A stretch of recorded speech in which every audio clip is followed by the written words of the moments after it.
মোটোরোলার মোটো G86 পাওয়ার। তো একটা guarantee দিচ্ছি, ফোনটা কিন্তু সবারই পছন্দ হবে। ভিডিও শেষ পর্যন্ত দেখো তাহলেই বুঝতে পারবে। তো প্রথমে আসি এর স্পেসিফিকেশন। এর একটাই variant, 8GB RAM, 128GB internal storage. এর তিনটে কালার রয়েছে, একটা গ্রিন টাইপের কালার, একটা হচ্ছে হোয়াইট টাইপের, একটা ডার্ক কালার। এই তিনটে কালার তিনটেই রয়েছে প্রিমিয়াম ভেগান লেদারের ডিজাইনের সাথে। এবং অরিজিনালি হাতে ফোনটা নিলে তোমার একদম মনে হবে না যে ফোনটা একটা মিড সেগমেন্টের ফোন। সবসময়ই মনে হবে একটা প্রিমিয়াম ফোন তুমি হাতে হোল্ড করে আছো, কম্প্যাক্ট সাইজ এবং খুব সুন্দর বিল্ড কোয়ালিটি। এবার যদি বলি এর ফ্রেম দেখো, পুরোটাই পলিকার্বনেট ফ্রেম, কিন্তু ফ্ল্যাট ডিসপ্লে। এবার কার্ভ ডিসপ্লেতে সমস্যা তো আমরা সবাই জানি, 1 মাসের পর থেকে আমাদের টেম্পার যে গ্লাস লাগানো হয় স্ক্রিনে, সেটা পেতে খুব অসুবিধা হয় বা লাগাতে খুলতে একটা সমস্যার ব্যাপার রয়েছে। তো ফ্ল্যাট ডিজাইন, ফ্ল্যাট ডিসপ্লে সবারই পক্ষে ভালো রয়েছে। 6.7 ইঞ্চির একটা বড় ফুল অ্যামোলেড ডিসপ্লে, যাকে POLED ডিসপ্লে বলে মোটোরোলা।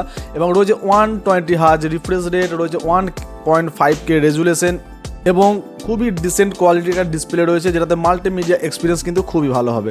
এবার যদি আমরা আসি, দেখো এতে রয়েছে 6720 mAh একটা ব্যাটারি, যেটা দিয়ে তোমার মোটামুটি 1.5 থেকে 2 দিন তো ব্যাটারি আরামসে চলবে। এবং যদি গেম খেলো তো পুরো দিন তোমার মোটামুটি চলে যাবে, ঠিক আছে।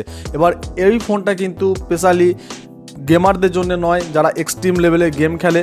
ফোনটা কিন্তু একদম সব কিছু মিলেমিশে একটা তৈরি করা হয়েছে। এবার পাওয়ারটা কেন বলবো সেটা আমি এখনও বলছি।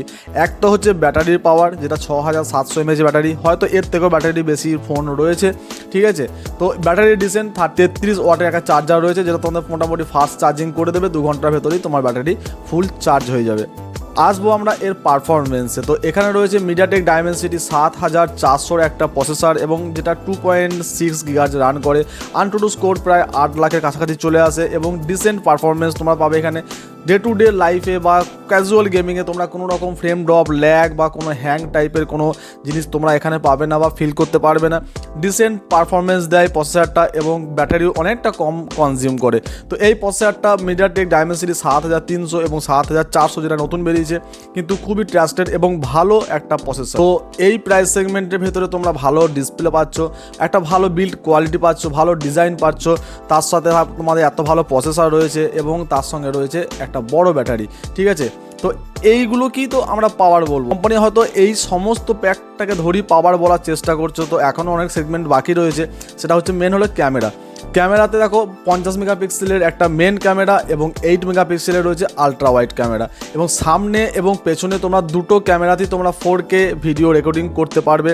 তো এটা কন্টেন্ট ক্রিয়েটারদের জন্য খুবই সুবিধা। হয়তো ট্রাভেল ব্লগ করতে পারবে না, কারণ সেখানে 60 ফ্রেম রেট না হলে তোমাদের কিন্তু অতটা স্টেবিলিটি বা স্মুথনেস আসবে না। কিন্তু আমরা যারা ভিডিও করি ঘরের ভেতরে বসে, টেক ভিডিও বা রিভিউ আনবক্সের ভিডিও, তাদের পক্ষে কিন্তু এনাফ ভিডিও কোয়ালিটি প্রডিউস করতে পারবে এই ফোনটা। 8 মেগাপিক্সেলের আলট্রা ওয়াইড ক্যামেরা রয়েছে, এবং সোনির ক্যামেরা রয়েছে LYTH600 একটা সেন্সার। এবং এই সেন্সারটা একটু পুরনো কিন্তু অনেকটা ট্রাস্টেড, কারণ অনেক দামি ফোনেও সেন্সারটা ইউজ করা হয়ে থাকে, এবং খুবই ভালো রেজাল্ট, মানে কন্টিনিউসলি তোমাকে 10টার মধ্যে 9টা ছবি তো বেস্ট তুলে দেবি এই সেন্সার। যদি মোটোরোলা ফোন ক্যামেরার জন্য কিনতে চাও, আমি বলবো এই ফোনটাকে ইগনোর করো এবং G96-এ চলে যাও। ওখানে ফ্ল্যাট ডিজাইন পাবে না, ফ্ল্যাট ডিসপ্লে পাবে না, কার পাবে, কিন্তু ওখানে পাবে সোনির LYTH700-এর একটা সেন্সার, যেটা পারফরমেন্সে অনেক ভালো। ব্যাটারি, ক্যামেরা বা ভিডিও কোয়ালিটির দিক থেকে মোটো G86 পাওয়ার থেকে অনেকটাই বেটার ক্যামেরা তোমরা পাবে। শুধু যদি ক্যামেরা প্রেফারেন্স তোমাদের হয়ে থাকে, তাহলে তোমরা ওই ফোনটাতে যেতে পারো। এবার যদি বলি এর কী আদার্স ফিচার্স রয়েছে, দেখো IP69 রয়েছে, IP68 রয়েছে। তো জলে ডুবিয়ে দিতে বলছি না, তবু মোটামুটি বৃষ্টিতে ভিজে এলে বা হাত থেকে ফোনটা জাস্ট পড়ে গেল, তুলে নিয়ে মুছে কাজ চালাতে পারবে, ফোনটা খারাপ হবে না। বাট ডিসপ্লেতে প্রোটেকশন রয়েছে গরিলা গ্লাস 7i এর, এবং একটা মিলিটারি গ্রেড সার্টিফিকেশনও রয়েছে। হাত থেকে পড়ে গেলে হয়তো ফোনটা ভাঙবে না, এরকম একটা ক্লেম কোম্পানি করছে। কিন্তু তারা দেখো মোটো AI রয়েছে, তোমাদের মোটো যে উইন্ডোজ কানেক্ট রয়েছে তার একটা সিস্টেম রয়েছে।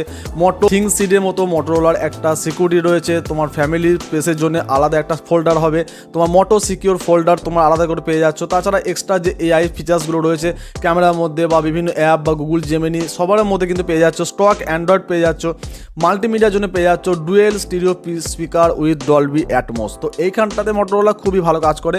সে তুমি 6000 টাকার ফোন নাও বা 60,000 টাকার ফোন নাও, ডুয়েল স্টিরিও স্পিকার পাবি, এবং এর অডিও ক্লিয়ারিটি দারুণ সুন্দর। মানে হয়তো তোমরা এই মোটরোলার কোনো ফোন বাদ দিয়ে যদি এই রেঞ্জের কোনো ফোন নিয়ে আসো তার থেকে সাউন্ড অবশ্যই ভালো। তো এই প্রাইস সেগমেন্টটা কত, 17,000-এর মধ্যে এর প্রাইস সেগমেন্ট 8/128 একটাই ভেরিয়েন্ট, দুর্দান্ত কালার, ভালো প্রিমিয়াম ডিজাইন, ভালো বিল্ড কোয়ালিটি, ডিসপ্লে খুব সুন্দর, ব্যাটারি ব্যাকআপ যথেষ্ট ভালো, প্রসেসর ডিসেন্ট প্রসেসর, সারাদিন আরামসে তোমাদের কাজ চলে যাবে, ক্যাজুয়াল গেমও করতে পারবে, ভিডিও এডিটিংও করতে পারবে, সব কিছু কাজ তোমরা এই ফোনটাতে করতে পারবে।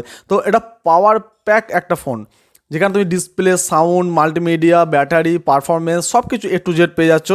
তাদের জন্য এই ফোনটা। যদি কেউ বেশি গেমিংয়ের জন্য প্রেফারেন্স করো তার জন্য আলাদা ফোন রয়েছে, কেউ যদি ব্যাস ক্যামেরার জন্য ফোন কিনতে চাও তার জন্য আরও বেটার ফোন রয়েছে। কিন্তু যদি তার সব কিছু মিলে একটা ভালো ফোন দরকার তার জন্য মোটো G86 পাওয়ার আমার পক্ষে ভালো। জানি না তোমাদের কেমন লাগলো, ওই জন্য বললাম ভিডিও শেষ পর্যন্ত দেখতে। যদি দেখে থাকো অবশ্যই চ্যানেলটা সাবস্ক্রাইব করো, লাইক করো এবং কমেন্ট করো।